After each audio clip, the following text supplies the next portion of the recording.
Hello students, how are you all? Good? Okay. So today onwards, I will be teaching you physics. In chapter 8, you have studied about the motion, and chapter 9, you have studied that force is the cause of motion. Now we have studied about the effects of force. That is, if you are applying a force on an object, we can change the direction of the object, or by applying force on an object, we can change the speed of the object. That is, either we can increase the speed or we can decrease the speed. Also, we can change the size and the shape of the object by applying a force on it. Isn't it? Again, we have studied that if the object is at rest, we can bring that object into motion by applying a force. Also, if the object is in motion, then we can bring that object into rest by applying a force. So all this we have studied in the chapter 9. Now in this chapter, we will be studying about the gravitation. That is the chapter we are going to study now. So we will study about the gravitation, universal law of gravitation, then acceleration due to gravity, weight, why the weight is changing from place to place, and then relation between mass and weight. Now we know when we are throwing an object upwards, what will happen? The object will be moving upwards, and after some time it will be coming down. When we are throwing, it will be going up and it will reach its maximum height there. After reaching the maximum height there, it will be coming down. Isn't it? So as it moves upwards, its velocity will be decreasing. So the velocity will be decreasing, and at the maximum height, the velocity will be 0 there. Okay. Then after that, it will come. So why it is coming down? Maybe some force acting on the object by Earth. That's why it is coming down. Again, we know the moon is revolving around the Earth. When the moon is revolving around the Earth in a circular orbit, it is moving. And we have studied that in circular motion, at every point, the direction is changing. And since the direction is changing, there is acceleration also. So in order to have this acceleration, some force should be there. Then only acceleration will be produced there. Isn't it? So the force acting, that is, Earth should be applying some force on the moon. Then only it will be able to move around the Earth. The same way, planets are revolving around the sun in circular orbits. Here also, as it is moving around the circular orbits, the direction will be changing. And since the direction is changing, acceleration also will be produced there. So there also we can say a force should be acting on the planets by the sun. So Newton was thinking about this phenomenon, why all this are happening. And you have heard about that Newton that when he was sitting under a tree, an apple fell on him. When this apple fell on him, he was thinking, this apple is coming down because the earth is attracting the apple. Now, if the apple is coming down because the earth is attracting it, then why this moon is not coming down? Because earth is attracting the moon also. So, if in that case, if earth is attracting the apple and coming down, that means moon also should come down. But we cannot see moon coming down. Why it is not coming down? He was thinking of it. So, we can explain this by why moon is not coming down by doing an activity. So in this activity, what you have to do is, you have to take a stone and tie that stone with the thread. And after tying it to the thread, you hold the thread in your hands and then whirl that stone. If you are whirling it around, what will happen? The stone will be moving in a circular path. So the circular path, when it is moving, we can see that we are applying a force here. So we can see It is the force applied here, that is on the thread. We are holding the thread here. That is why on the thread, when we are holding, means that we are applying a force on the stone. So when we are applying this force on the stone is moving around the circle. Now suppose we are leaving the stone. What will happen to the stone? It will be flying off. So as long as we are holding the stone in our hand, that is the thread in our hands, then only the stone will be revolving or moving around the circle. And if you are leaving the stone, that is if you are leaving the thread, the stone will be flying. And in which direction the stone will be flying off? Because suppose at this point we are leaving the thread. If you are leaving the thread at this point, then the stone will be moving along this direction. And this direction, that is the tangent of the circle. Tangent means if a straight line touches the circle at one point, that is straight line. That is called the tangent of the circle. So if we are leaving the stone at this point, then it will be moving along its tangent there. And suppose we are leaving the stone at this point, then what will happen? It will move along its tangent here in this direction.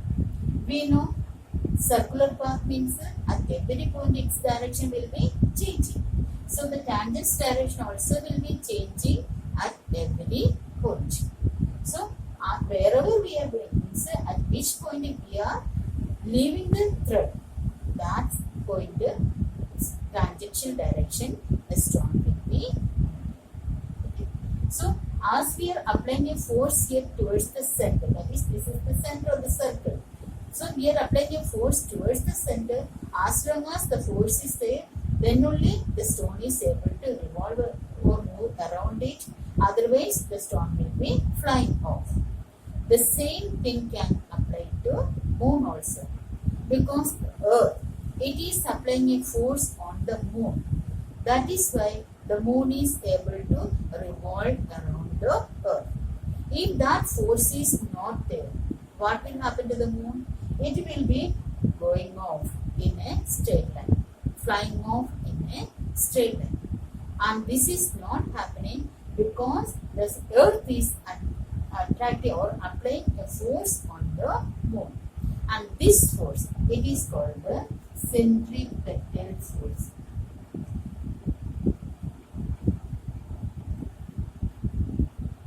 Or center seeking force. We can say center seeking force.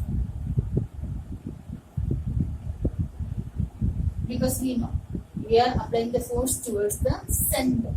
This is the center of the circle. So towards the center the force is applied. So it is called the center seeking force or centripetal force. So because of this centripetal force only, the moon is able to revolve around the earth. And if this force is not there, then the moon will be moving around the tangential direction. The same thing can apply to the planets also. When the planets are moving, revolving around the sun is applying this force, that is centripetal force on the planets.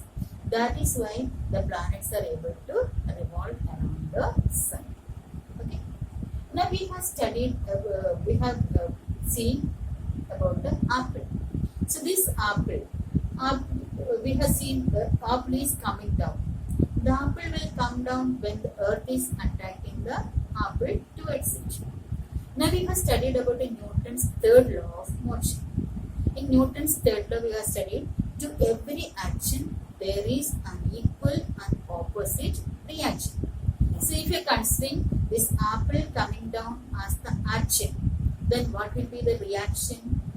The reaction should be earth should go to the apple. No? Apple also should attract earth.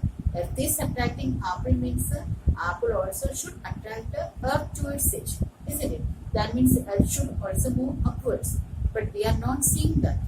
Why? Because in Newton's second law of motion, we have studied about the force. And we have studied force F is equal to m into a. From this equation, we can find out a. A is equal to F divided by M.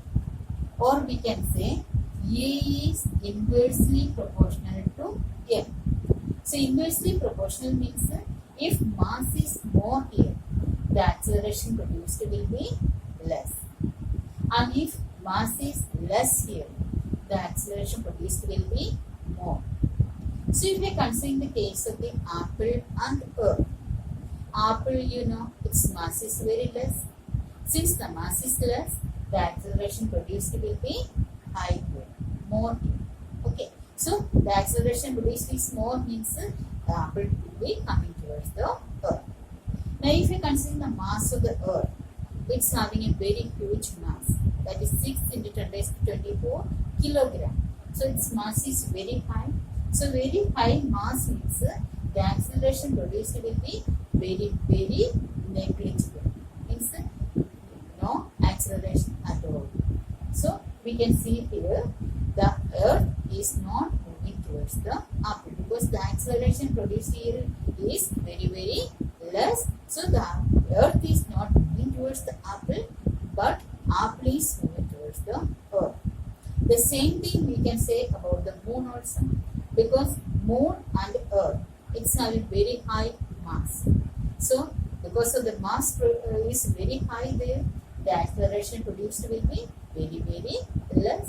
So it is not moving towards each other. And same thing we can say about the sun and the planets also, because they are also having very high mass. So that the acceleration produced will be very less here. Okay. Now we have seen that the earth is attracting all the objects towards it, or earth is attracting moon, sun is attracting the planets. So is any other thing is happening, that is every object is attracting each other? Yes.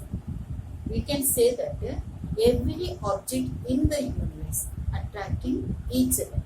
And this force, this attraction, that is called the gravitation, and this force of attraction, that is called the gravitational force. So we can define gravitational force as the force gravitational force is the force acting in the universe in between two particles. That is, if they are attracting each other, the force is two particles are attracted between each other, and this force, that is called the gravitational force or gravitation. So the force attracting force between two objects in the universe, that is called the gravitational force or gravitation. So we can define gravitational force or gravitation as it is the force between two particles in the universe, that is called the gravitational force. Okay. Now we will be studying in the next class about the universal law of gravitation. Newton has derived universal law of gravitation, and we will be studying about this law in the next class, and also the importance of universal law of gravitation, and also about the gravitational constant. Okay, sir? Okay, let us stop here. Take care of yourself. Thank you.